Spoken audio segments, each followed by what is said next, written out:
This Education Minister warns over 600,000 BEC candidates in this year's exams against any attempt to cheat, as measures have been put in place to safeguard the integrity of the exam. Also to come, Supreme Court in a majority decision quashes contempt conviction of MP for Akwetia Ernest Kumi. We are live at the Supreme Court with details.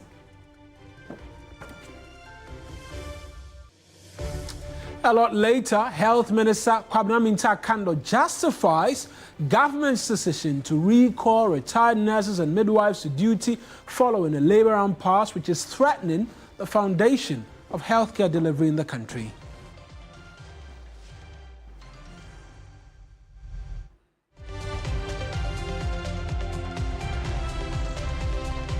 All those are the top stories. This is News Central, and I'm Kemeni Amano. And I am Mawina Egbeta. The bulletin starts right now.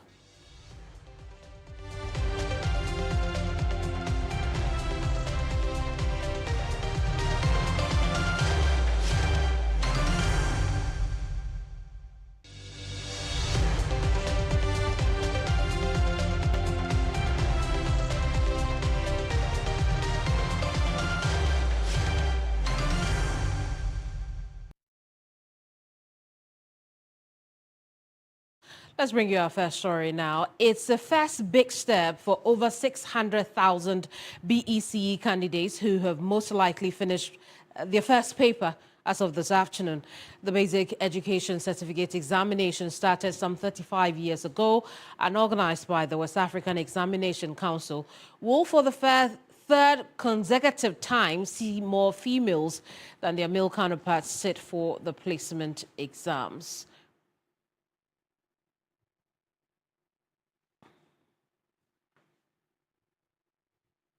Well, I'll show you a bit more of what the data looks like.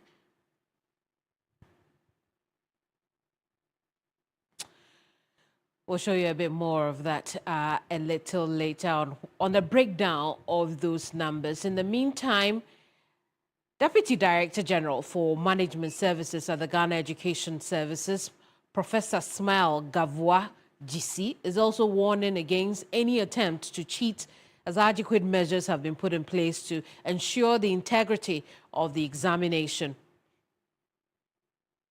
Judith Brown is at the Nima cluster of schools, where a number of school children are writing the exam. She's joining us now with details of her observations from there. Judith, good afternoon. Students should be done with their first paper by now, right? What has been their reaction? Well, today is day one for students who are writing the Basic Education Certificate examination. I'm currently here at the Nima cluster of schools, where there are two centers, one for the Nima cluster of schools itself and then for the Kizito school as well. And so we're going to be speaking to some of the students. They've already written their first paper, being social studies, and you can see the smiles on their faces. Most of them are already rejoicing. I'm going to speak into some of these students and get really their reactions after their first paper for the 2025 BEC. Hello, what's your name? Please, my name is Mahmoud Musa Aisha. And what school are you from? And we Preparatory School.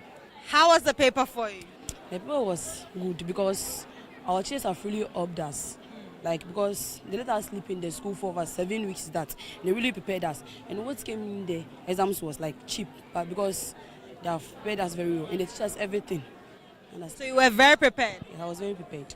And so you know you passed this paper? Yes, I know I'll pass. Amen. So by the grace of God, we pass. And what's your name? What's your name? My name is Desmond Bintu. From what school? Henrietta Preparatory School. And tell me how the paper was for you as well. Oh, the paper was very nice. The paper went well. Everything, what we were expecting, it came. And we wrote it well. What were you expecting? What they gave us according to the class, and we wrote it well. So thank you. And what's your name as well? Mustafa Seydou Atanga. From what school? 31st December Women's Program School. How prepared were you for this paper? Yeah, we started. Well, some students here in Accra. And Judith, thank you so much for the reporting. Let's take you now to the Bono region, where Education Minister Haruna Iddrisu has issued a stern warning to BECE candidates, urging them to resist the temptation to cheat during the exam, because any action that could tarnish their reputation or that of their schools will be taken seriously. The minister is currently touring various schools in the Bono East region, offering words of encouragement to students as they commence their BEC. Belinda Tete is joining us live from there. But before Belinda joins us, let's take a listen to the Education Minister, Haruna Iddrisu. There must be zero tolerance for exam malpractices across the country. And these young children represent the future and wealth of our country, and they need to grow with integrity. Let no one of them be associated with any exam malpractice. We also would want to encourage the West Africa Examination Council to be very timely with the delivery of exam papers and other logistics in order that the exam can start on time and end on time. This morning visit with the regional minister, supported by the Director General, have exposed us to what government must urgently be looking at. One, the lighting system in the classroom, not good enough. And then the state of furniture in some of the schools, indeed in most of the schools, is in very deplorable state. Government will respond appropriately and timely to this request. Haruna Iddrisu is Education Minister. Belinda Tete is also a correspondent touring alongside with the minister. Belinda, what else can you report? Right, so as we all know, the Bono East region has been earmarked as one of the regions that top of the chart when it comes to examination malpractice. And so as the BEC commences, the Education Minister took it upon himself to come to the region to tour some of the examination centers to see how, first of all, to encourage them, to let them know that examination is not so difficult, and so they shouldn't be scared, that it is just an extension of what they've been learning across over the years. And so he encouraged them, and while encouraging them, he made them understand that examination malpractice is not going to be taken lightly. And so he cautioned them against any sort of examination malpractice or any form of uncalled for behavior that would tarnish their image, their integrity, as well as the integrity of the various schools they are coming from. So this has basically been what he has been telling the kids. And also he observed firsthand some issues with some of the examination centers, especially with issues that have to do with the lighting system. So some of the classrooms where the students are writing don't have light. Also, some of their lighting systems are very bad. And in addition to that, their desks that they are using, most of them are in very bad shape. So he observed these issues, and he was actually not pleased, but he assured that with time, his ministry and the government will come together to put in place measures to make sure that these issues are being improved. How many schools did the minister visit? Right, so far he visited the Mount Carmel Senior High School, as well as the Techiman Senior High School, and he's also supposed to go to King Tampo, where he's supposed to visit 3 other schools in addition to these schools. How many school children are writing the exams in your region, the Bono East region? Right, so in the Bono East region, we are expecting a little over 600 students to write this year in the region. I see. And how would you say the process has gone for them so far? They should have finished writing their first papers by now. What can you report on that? Yes. Well, so far the process is good, and their conduct, I should commend them. They are conducting themselves well, and So far, we haven't recorded any absenteeism yet. So far, the schools we visited hasn't recorded any absenteeism yet. And with teenage pregnancy, it is good to note that so far with the schools we visited, we are yet to record any teenage pregnancy or any student who is pregnant, who is writing. So all the students are in good shape and they are writing their exam. They are conducting themselves well. I must applaud them because over the years we've experienced situations where students have to come with their pregnancies, come and write exams, and it's really not good. But this year in this region, so far we've not recorded any yet. Very well, Belinda, we'll leave it here. Thank you so much for the report. And Belinda Tete is our Bono East Region correspondent.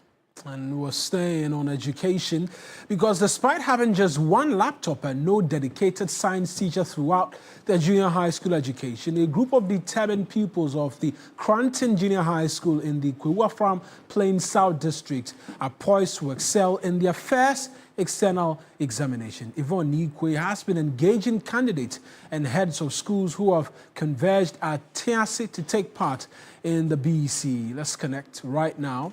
Or rather, let's bring you this report as put together by my colleague Yvonne Nikwe. So many of these candidates are coming from rural communities with limited resources, but are driven by hope, resilience, and a determination to excel. We have only one computer in our school, but we don't do practicals. We will write because we have learned it past. And we have write mocks and exams. That's why I come here to write. Like I want to write and pass and continue my school. For me, I hope that after the exams, I can pass and get the grade that I want. I want to see 16 or 13.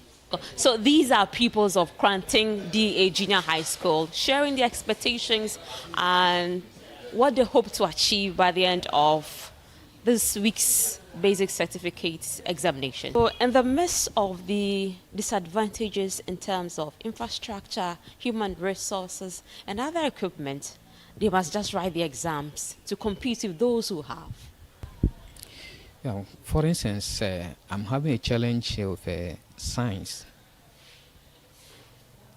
I don't have a science teacher for 3 years, especially this batch, since they started Form 1, there's not a special science teacher for that. So it's a big challenge to them. So that is one teacher who is also volunteered to also help, but he is not a science trained as a science specialist, which is a challenge.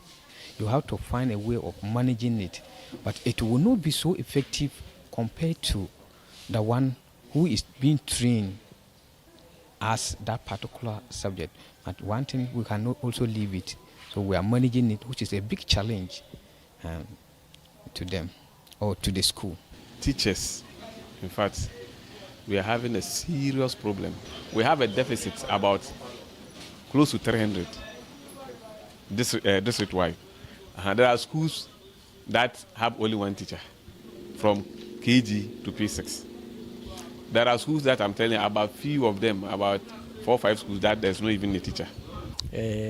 From Plains, we have numerous challenges concerning teachers' deficits. Looking at what is going on over here, I think we have a deficit over 500, where we are putting things in order. With this current government, I know very well that if not at all, we'll be able to get some teachers to fill some of the vacancies. Colleague Yvonne Nikwe with that report. Let's put that on record though, but this is not something that should be hailed. Students going an entire period in JHS without a science teacher and then being hailed as bracing themselves for the exam. Well, a lot of challenges that needs rectifying. But we're staying on the BEC because a total of 120,285 candidates are expected to take part in this year's Basic Education Certificate exam at 432 centers in the Ashanti region. The figure represents about 20% of the national numbers. Male candidates constitute some 59,000 plus, with females edging the numbers with over 60,000. William Evansinkum is my colleague who's monitoring all of that for us right now, and we're connecting with Evans to get an understanding as to what the current status of the exam is. By now, first paper should have been done. Evans, how has it all been like over the last few hours since the exam started? Well, very smooth, pretty smooth, Mawina, and like the figures we just turned out, we're talking about 20% share from the Ashanti region as far as the total national numbers are concerned. But let me also chip in this. Just a few minutes to this particular interview, we had a rather disturbing development from Diampompo MAGHS, where we're told by one of the teachers that one of their candidates could not write the exams because apparently he left to do illegal mining. And when he was asked, he said he was going to look for money. So he failed to sit for the DUCA. He's left to do illegal mining. That is the report that I have for you. So what, students, some of the students are... Candidates, one student just abandoned the DUCA just to go and do illegal mining, even though he registered for the DUCA. But he said, I mean, the money is more important at this stage of his life than academic credentials. So he's left. That is Diampompo MAGHS, one teacher confirmed to us. So that is the development there, Mawina. And outside of that, there have been checks by authorities, concerns about exam malpractice and the likes. What have been the engagement between the authorities and these students, even assuring them of the processes and all of that? Well, so one particular person who has been encouraging invigilators to also understand that these are young lads, and sometimes psychologically, probably they are not as strong as maybe a SHS student writing WASI or university student writing final exams. So psychologically, they should also be a bit concerned or considerate. But this is how Dr. Franka Makwene, the Ashanti Regional Minister, put it. Definitely, exam malpractice is one of the key issues when you mention issues of invigilators. And I'm very sure that the do's and the don'ts have been spelled out clearly for them through their teachers while they were preparing them for this big day. I only plead on the invigilators that we should be gentle with them. You know, they are young and their psyche is not really matured yet. So in our attempt to getting them do the right thing, we shouldn't let it be in an atmosphere of fear. We should guide them as it were, so that they will be able to do what is right and also stick to the instructions as expected for the real exam. Again, we have encouraged the students that if you need to know anything, you should know it now before you enter the hall. The hall is not for group discussion. You can do all the group discussion outside of the hall, so that when they go in there, we wouldn't have issues of having to exchange materials and whatever. So we would not have any situations where results are in and others are having their results withheld and all that. So we have encouraged the students, and we know they will abide by the instructions. And also we're encouraging the invigilators to be gentle with them, so that the students will have a very serene environment to be able to process the questions and be able to provide the needed answers. Thank you very much. Right, Evans, so that's the Ashanti Regional Minister. Just quickly on, we know that by now the first paper is done. Describe to us the mood like when they walked out of the exam hall, having completed the first of quite a few in the next few days. Well, so very confident. I mean, some have already marking their own papers, say that they've already won that quote-unquote battle. But hey, I mean, there's one thing writing. It's one thing also meeting the marking scale. So they sound very confident. We can only just wish them the very best of luck. Right then, Evans, thank you very much. That's William Evansinkum, my colleague, providing details there for us. So we're staying on the BEC right now. Indeed, we are. We're headed now to the Western region, where the Director of Education, Emmanuel Isuman, has issued a stern warning to teachers to conduct themselves with the highest level of integrity in the ongoing BECE. He warned that any teacher found guilty of examination malpractice will be handed over to the law. Meanwhile, Rama Smith reports that a total of 22,564 female students have registered to write this year's exams, while their male counterparts number about 21,988. Here's more from Irama. 44,544 students are currently registered to write the BECE examination. We started this morning with the social studies paper. And out of this, we have 1,411 schools from the Western region representing. Among the 44,544 students, we have 576 more female students writing the exams. Earlier this morning, I went to the Takrady Technical University Exam Center, where I interacted with some of the candidates, and their expectations were very high. Expecting to write everything that I know to get my first choice. Expecting the atmosphere to be cool, silence, and I also expect our students to comport themselves. We are just expecting that everything will go well for us. We later on caught up with the education director for the Efia Kwesiminti Municipal Assembly, that is Gloria Baini Goto. And she indicated that due to the preparations that they've had with the students, she believes that they will just sail through and everything will run smoothly. We expect that this examination will be very much successful because the candidates are very much prepared. They have written a series of mock examinations and then their own school mock exams. Apart from that, I told them that from KG to this level, they are written a series of internal examinations, and this is just one of them. The next center was Ashanti Senior High School, also here in the Second D Takrady Metropolis, but more of Second D.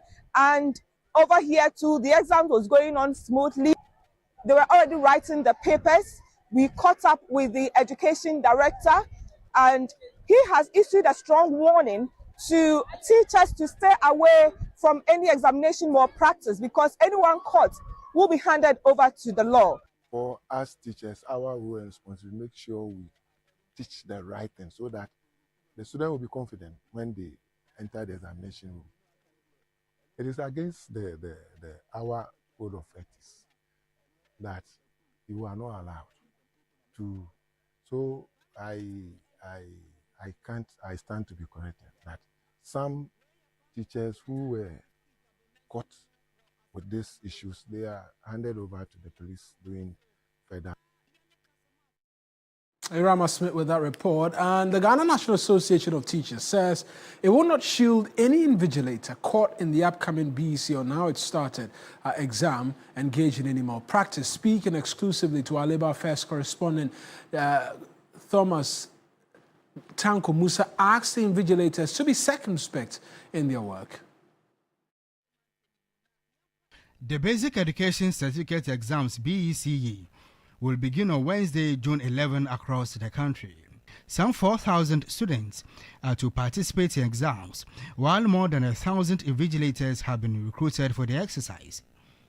Over the years, some teachers recruited by the West African Examination Council (WAEC) for invigilation have been involved in exam malpractices. In 2024, 16 invigilators were busted for engaging in examination infractions, while in 2023, 2 teachers were arrested. In this year's BECE exams, the Ghana National Association of Teachers (GNAT) says it will not shield any teacher caught in malpractices. General Secretary of GNAT Thomas Tanko Musa asked the teachers to be circumspect in their work. You are there to invigilate, to make sure that the students account for their stewardship. Don't engage yourself in anything more than what you have been asked to do in the examination room. Because if you don't take time and you are also caught, you may not be able to, the consequences might be dire for you. So please, all those WAEC have invited to come and help to invigilate, stay out of trouble. Another major concern to GNAT's General Secretary is the consistent leakages of exam papers. In 2021, 10 out of 20 examination papers were leaked, resulting in cancellation of those papers. Available figures again show that exam malpractices have increased more than 200% for the past 5 years. Ahead of the BCE, Thomas Tanko Musa cautioned WAEC against any leakage. All the government officials and the police people who will be helping from tomorrow, please, we beg you, let us all as stakeholders work together to ensure that this examination is free from any trouble. We don't want to hear that this one happened here, this thing happened here. No, let us all work together as a team to ensure that our students write the exams in free and fair environment and to the best of their abilities. Meanwhile, he has asked the BEC candidates to avoid introducing foreign materials into the exams hall. As you enter into the examination room, don't go into the room with any foreign material. Give out all the materials that are on you. Set yourself well and give any other thing out, all the things out. Go into the examination room with only materials that have been permitted by WAEC.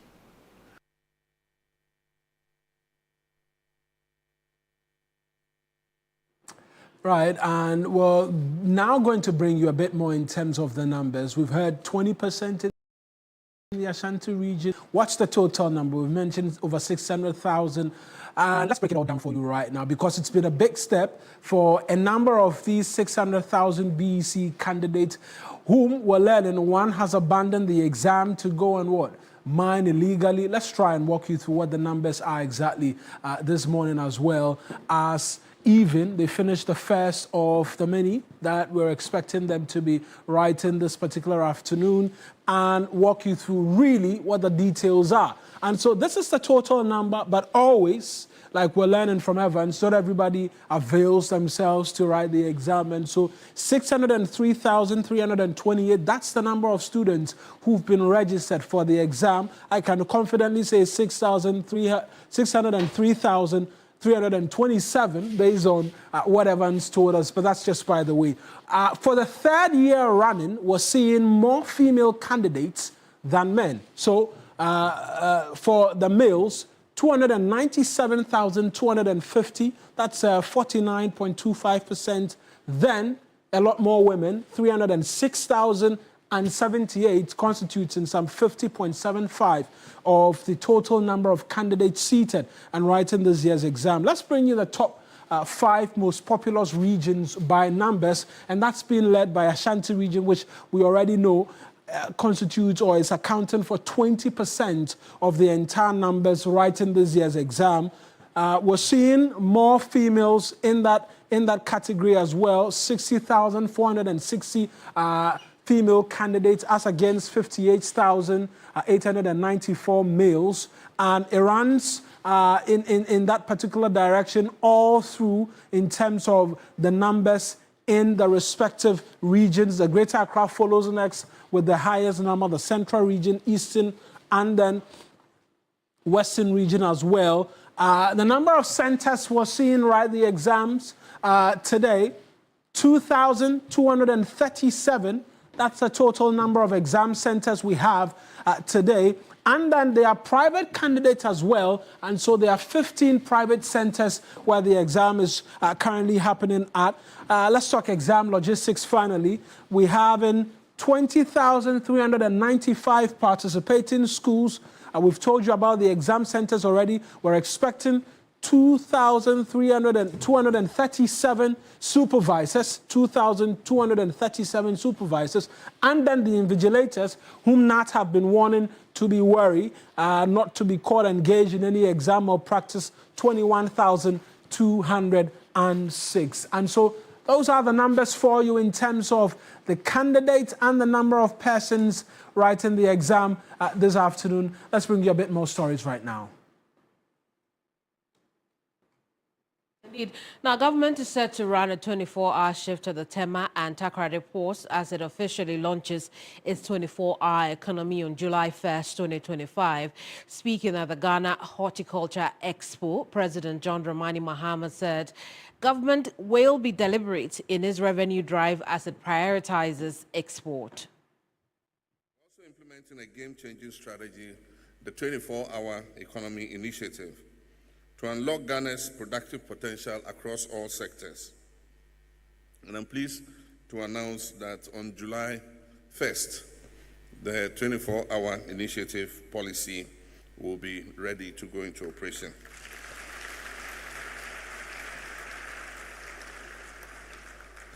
This policy will provide the framework for continuous production, processing, and logistics in horticulture. It allows perishable goods like pineapples, mangoes, chilies, and herbs to move swiftly from the field to ports to international shelves, minimizing losses and maximizing value. And I'm pleased to inform you that the Ministry of Trade and Agribusiness and Industry and the Ministry of Transport are working together with the Ghana Revenue Authority, the Ghana Ports and Harbours Authority, the Ghana Shippers Council, and other stakeholders to soon declare the Tema and Takoradi ports as 24-hour ports. John Mahama is president of Ghana. Up ahead on News Central.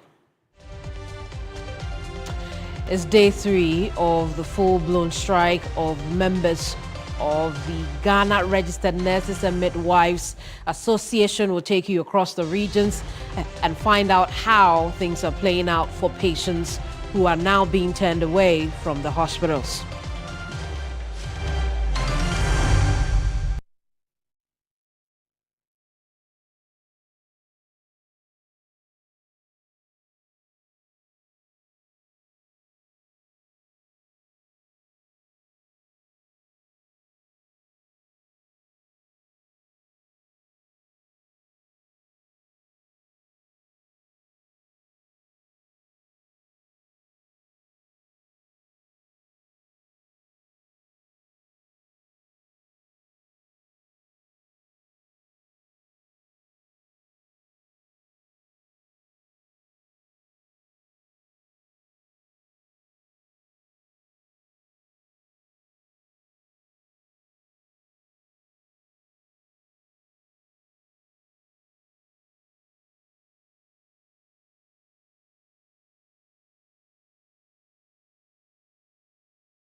Return to pressing matters on the country's health front because patients whose conditions demand admission for further assessment at the Central Hospital in Tamale are being turned away by nurses on duty. According to the nurses on duty, they say there aren't enough nurses to support inpatient services, hence a decision to refer their clients to private facilities after OPD services. The strike, which began in phases on June 2, has escalated on the 9th with a complete withdrawal of services. Let's take you to Tamale right now. Christopher Marco is my colleague who's following up on this, and Chris is joined us right now. Chris, what reasons, outside of what we've been hearing, have these nurses on duty been provided for turning away these patients, and where are they being referred to? Yes, so Mawena, you know that when the members of the Ghana Registered Nurses and Midwives declared their strike, the other nursing groupings indicated that they were not going to strike. But the issue at the various facilities is that their number is not enough to take care of OPD and inpatient clients or patients. And so it has put more pressure on them at the OPD, and the visit to the Central Hospital revealed that the hospital is unable to do fresh admissions because the nurses are not enough to be able to cater for these patients who will be in the wards. And so they have no option than to turn them away, refer them to other private hospitals. When I visited the facility this morning, a client who came with a very serious condition was, as it were, stabilized at the OPD and asked to go to a private facility in Tamale to seek further assessment. So it has made the clients not ready to go to these government facilities. The few who go are even turned away. Let's take a listen to one of the patients who was turned away, lamenting about the situation. The situation today is good and not good. But if we get a case which might need admission to any of the wards, only we can stabilize the person and refer or to go different facility. But for outpatients services, we render that services for any kind of person to the Central Hospital. But I heard after there was a case. After that, they have to, the patient didn't recover enough. They have to send to the ward. I think the person didn't leave. When we came down, nobody. Unless the new doctors and nurses were with the day. So because they tell us, know the beginners, so they can't do anything.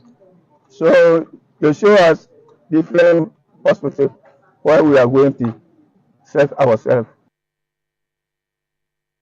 Yes, we've been hearing from some of them. Talk to us about these patients now, some of whom you've been speaking to, being turned away, what they are doing to cope with the situation now.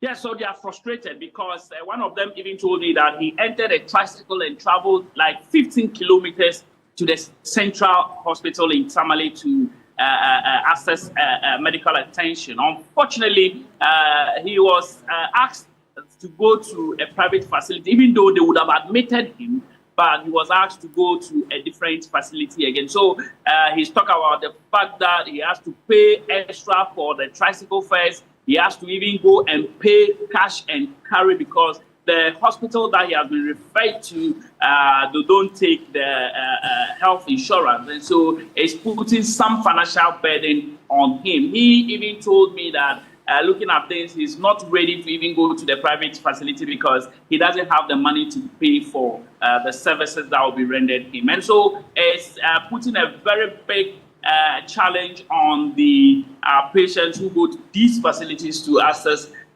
medical attention. They are calling on government and the striking nurses to come to an agreement so that they will get back to work and take care of the sick. Then, Chris, thank you very much for those details. That's Christopher Marco. He is my colleague providing a bit more details there for us. And so looks like biting very much now. Those who've decided that they will stay and work say that, look, our numbers are too small. We cannot take in patients, and so go to private facilities and go and get healthcare. And certainly something ought to be done. And it also raises the question about whether or not the retired nurses and midwives will chip in at all. Perhaps in subsequent broadcasts we'll find out. We'll get those details. What's happening. But let's stay on the strike, because amidst this ongoing industrial action by a faction of healthcare providers, we turn attention to WA in the Upper West region, where patients are grappling with the harsh realities of the nationwide strike. Ibrahim Wangara reports the Union of Professional Nurses and Midwives Ghana are appealing to their colleagues to return to their posts. The Union of Professional Nurses and Midwives Ghana wants agitating nurses to call off their strike. Idrisu Abubakar Bejo, the Regional Secretary of the Union of Professional Nurses and Midwives Ghana, echoes this call. We are calling for authorities to actually act, but most especially our members, our other union, to also come on board. We need to come to work before we go in for negotiation. Because you cannot be on strike and want to negotiate. So they should come on board before we negotiate. And they should also know that any of us can be a patient at any time. You can fall and then be taken care of by what? Nurses. So we call them to come on board so that work will go on. Meanwhile, a recent visit to the Wa Municipal Hospital revealed the profound impact of the strike on the local community. The usual bustling corridors are now silent. Critical units, such as the OPD and emergency unit, are quiet, a stark contrast to the usual hustle, while a handful of dedicated nurses from the Union of Professional Nurses and Midwives Ghana remain on duty. Their limited numbers are woefully inadequate to meet the rising demand of patients in distress. Upper West Regional Public Relations Officer of the Ghana Registered Nurses and Midwives Association, Abdel Fattah Mahmoud, said the nurses will not return to work until their demands are adequately addressed. You see, the place is empty. It isn't that clients are not there, but they are there. Just that the staff who are to take care of them have all left.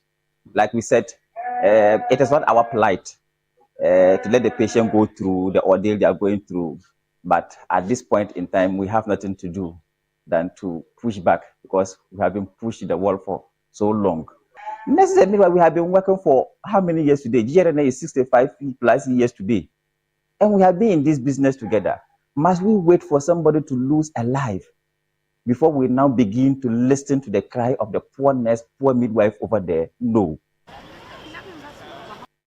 Staying on this strike because the Minister of Health, Kwabena Kando, has described government's decision to recall retired nurses and midwives as a necessity in ensuring Ghanaians are provided with the needed healthcare. In an interview on 3FM Sunrise, the minister said government remains committed in reaching a neutral ground for the striking nurses and midwives to return to their various hospitals.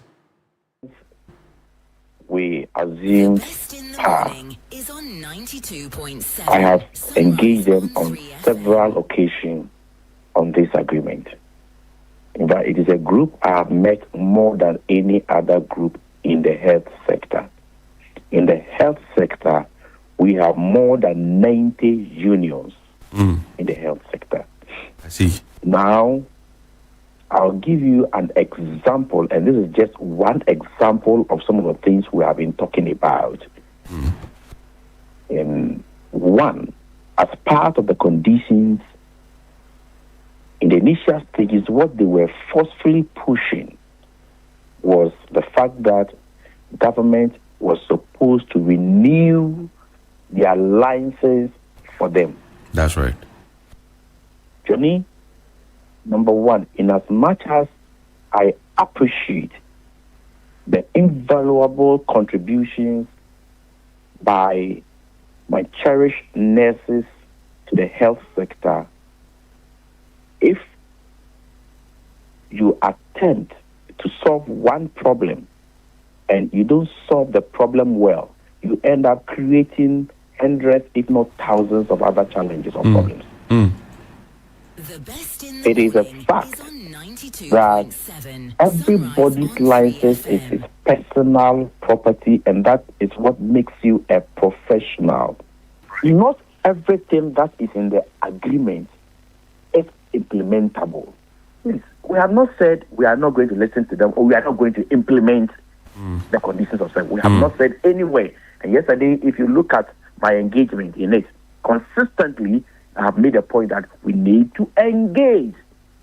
If today we say, oh, because you have gone on strike, there's a gun on the head of government, and so come, we have approved everything for you. Johnny, tomorrow, another group will also come up, go on strike until you do same for them. They say we're also not coming. So I am willing and ready at any given time, even if today they call off the strike, we'll all meet, and I can assure you and promise you that I'll be the first person, the chief advocate, and I will pursue their interests. Once it is mutually accepted, underline that word. Minister Kwabena Mintah Kando taking us on to our very second break here on News Central. When we return, we're in the courts for you because by a 4-1 majority, the Supreme Court has quashed the contempt charges leveled against the Akwetia MP NSCL Kumi. We'll give you all of the details if you stay with us here on News Central. Please stay with us.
The Supreme Court, in a majority decision, quashed the contempt conviction of MP for Akwetia, NSC Alkumi, and barred the Koforidua High Court Judge Emmanuel Senyo Amedahe from sentencing the legislator.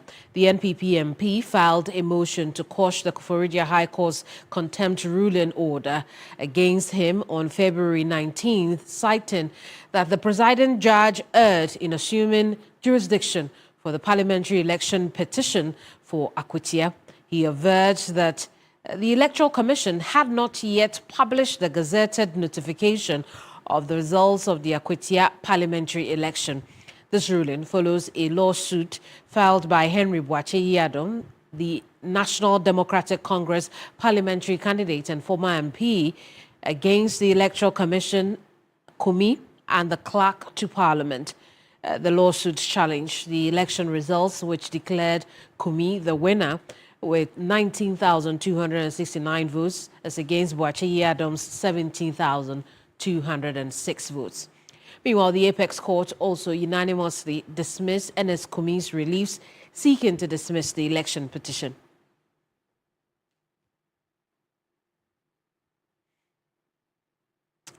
Well, for more on this, we are joined by Lord Edu-Asare, court correspondent. Lord, what else took place in court today with regards to this matter?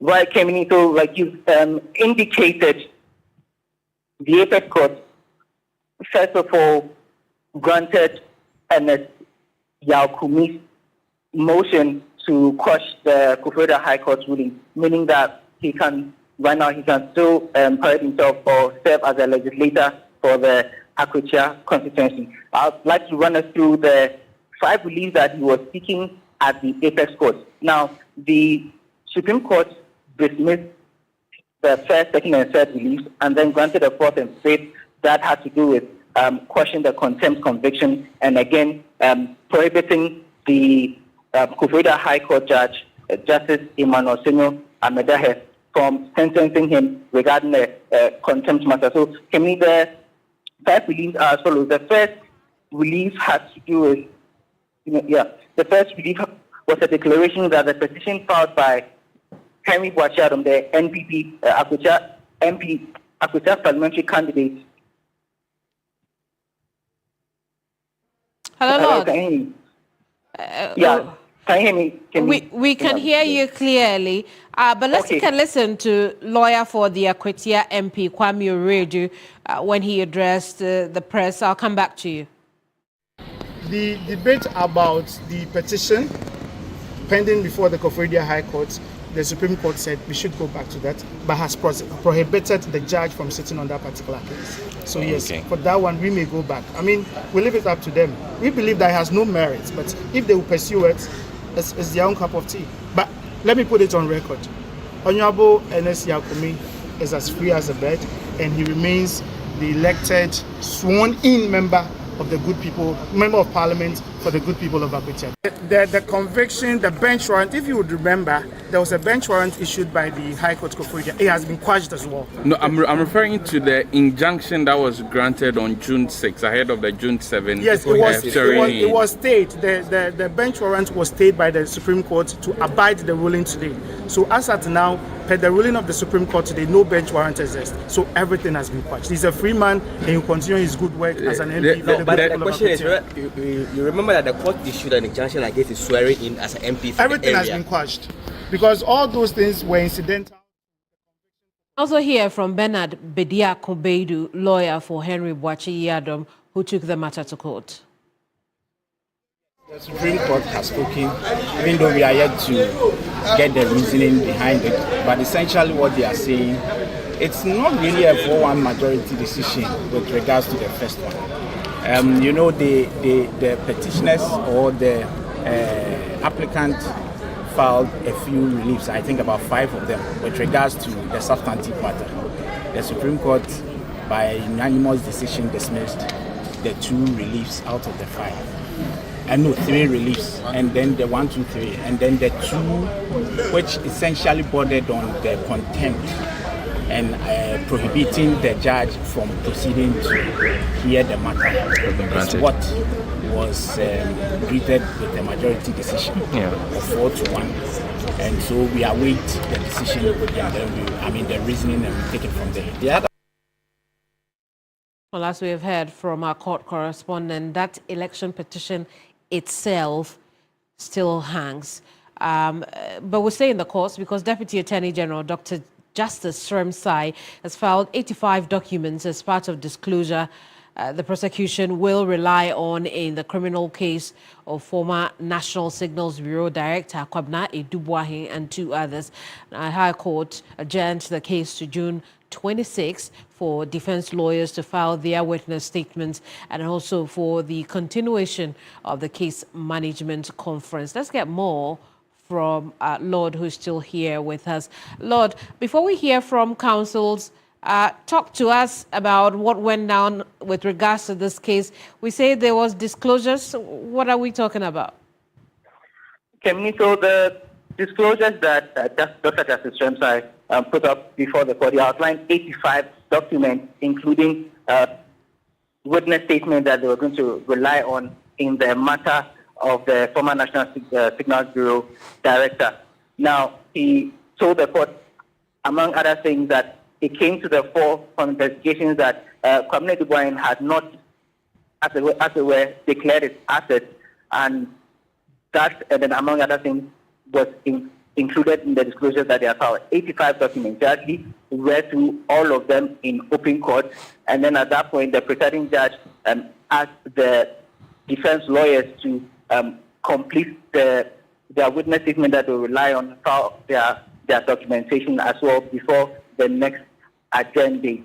And so that's what basically happened today. I see, Lord. Thank you so much for the report. And we can now take a listen to counsel for the former National Signals Bureau Director, Samuel Atachia, who says he's unfazed by the volume of disclosure documents filed by the prosecution. Obviously, if I should file a motion that they should bring the exculpatory evidence and they don't want to bring it, and the court doesn't order they should bring it, that will stall the trial. And the date is fixed that he's going to give a day for the trial. You see, because the judge is also required by law to give facilities and time to the accused person. So they prepare their defense. We sure thank you. They shall be well. Amen. Okay. Look at the 85 document that they presented in court. That it changed your strategy? It hasn't at all. And I don't want to run commentary on it. It's not how much you file, but the quality of what you file. And whether what you file will incriminate the accused persons. That is what is critical. You can file to all manner of documents. And whether they are incriminatory in nature, it's what the court will have to assess. The court gave an indication that at the next court sitting, Chair is lawyer for embattled former National Signals Bureau boss Kwabena Edubuahin. That's how we end the afternoon's edition of News Central. We're back again tomorrow, God willing, with another exciting edition. I am Mawena Igbeta. And I am Kamini Amano. Thank you so much for your company. Next here is the afternoon show. Do stay.